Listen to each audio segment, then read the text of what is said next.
Hi, this is Scott Garibay, and today I want to talk about Dungeons and Dragons and what the Dungeon Master lesson is from the movie Joker Folie. All right, so first of all, um, spoilers for Joker Folie here. Okay, let's jump into this. So, Todd Phillips wrote Joker Folie. All right, and there's a powerful lesson for every Dungeon Master here, and that is making a conscious choice about campaign spanning. Okay, because that's what Todd Phillips has done. He has taken an incredible risk with Joker, and I think it's going to be absolutely spectacularly successful, and it will make him one of the greatest American uh, movie makers ever. Actually, I would say one of the greatest American film narrativists in history, or it will make him a laughable joke, right? So let's go ahead and jump in and see. But what he's doing can absolutely be done in Dungeons and Dragons, but you have to know what he did. You have to know the risk, and you have to know whether you're willing to pay the price for campaign spanning, because that's what Todd Phillips is doing. He is doing series spanning, which has exactly the same risks as campaign spanning. So let's jump into this. So let's talk about what Todd Phillips did. So first of all, he really did something incredibly brave in Joker Folie. So Joaquin Phoenix plays Joker in movie one. False. Joker is a misnomer. Joker is not in. Joker, the character, never appears in the film Joker, if you are paying attention to the narrative Todd Phillips wrote. Okay? Let me explain that. Okay? So in Joker Folie Harley Quinn builds a very strong, loving relationship with Joker, right? And she's extremely excited about Joker and everything he's going to accomplish once he's free after his trial for the murder of 5 people, right? And they're going to live together in harmony, and they're going to build a family. She literally, and so our Harley Quinn becomes pregnant with Joker's child, right? Now, at that point, Harley Quinn has a very bold conversation with Arthur Fleck, and she's like, "You're not Arthur Fleck. Arthur Fleck is a victim. Joker is a conqueror, right?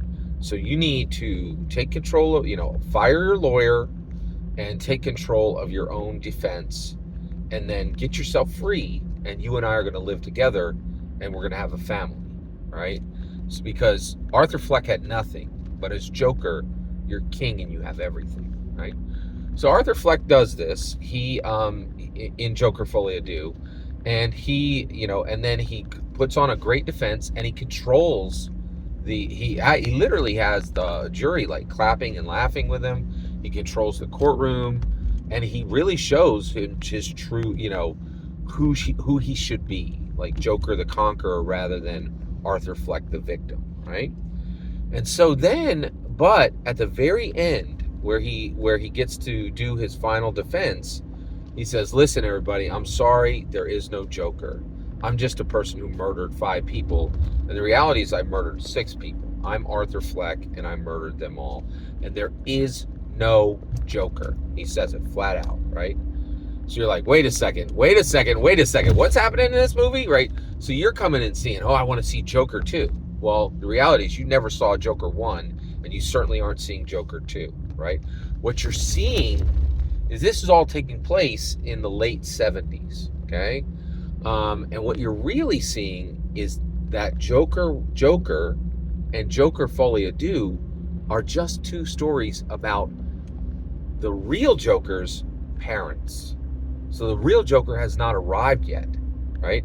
And the real Joker, who will show up who now should show up in an upcoming series in DC, the real Joker will arrive probably 23 years.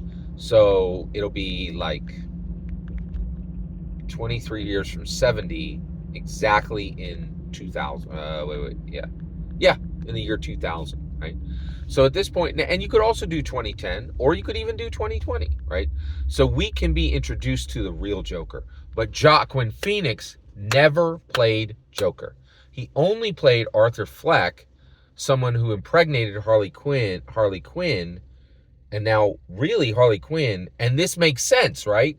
Because none of the other movies ever, there has never been an on-screen relationship between Joker, a live action, like, I think they made that movie where, like, Margot Robbie and, who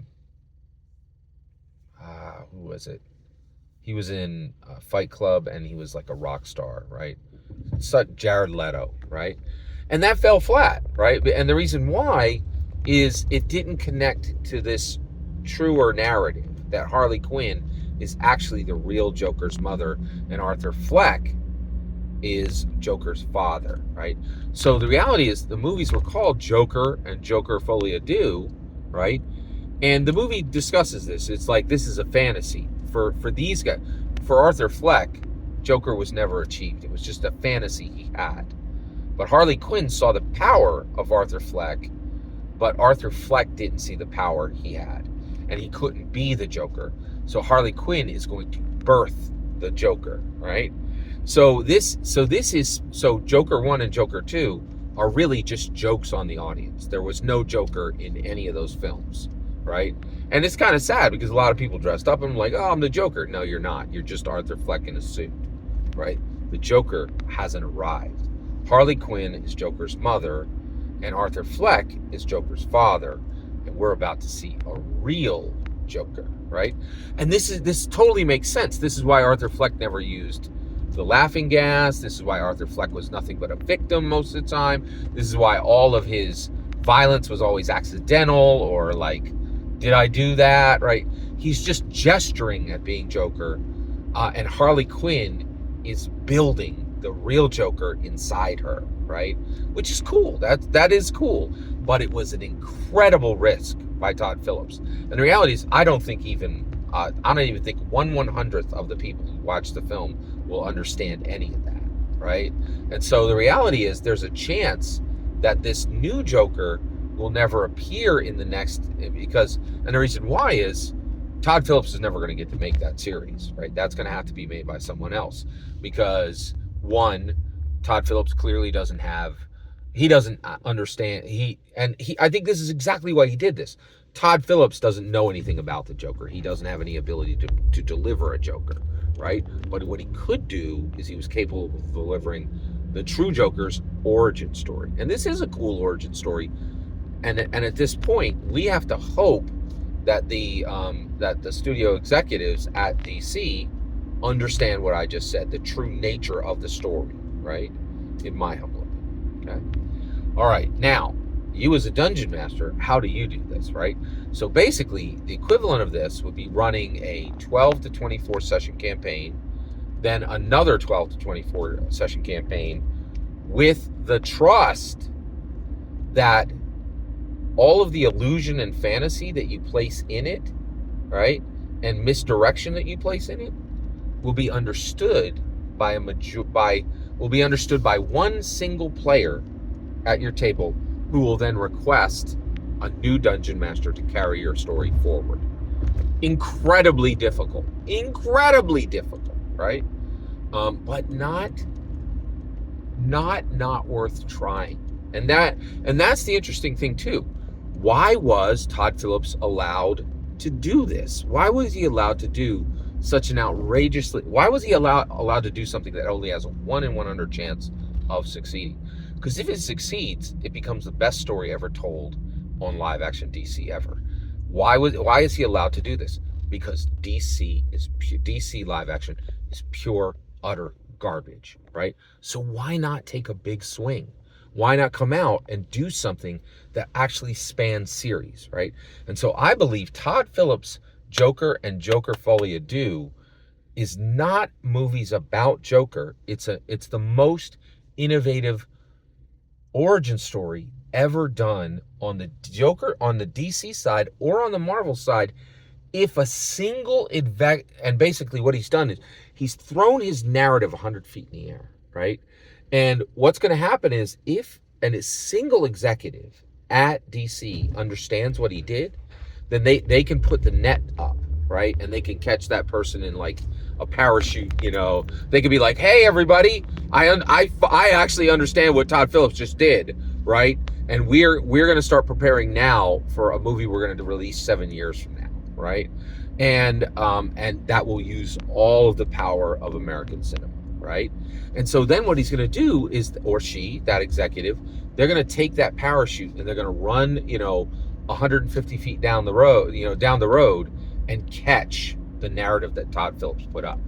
Or if no executive sees this, the narrative that Todd Phillips put up is completely destroyed, and all of it was for nothing. Same thing for you as a dungeon master.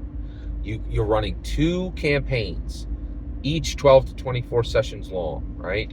With fantasy and illusion and deception and a riddle that only one player is supposed to understand. 1 out of 5, right?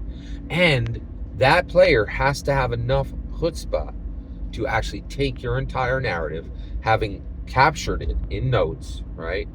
And then bring a new dungeon master who can actually fulfill your vision, right? That's incredible. That is absolutely incredible, right? So extremely risky.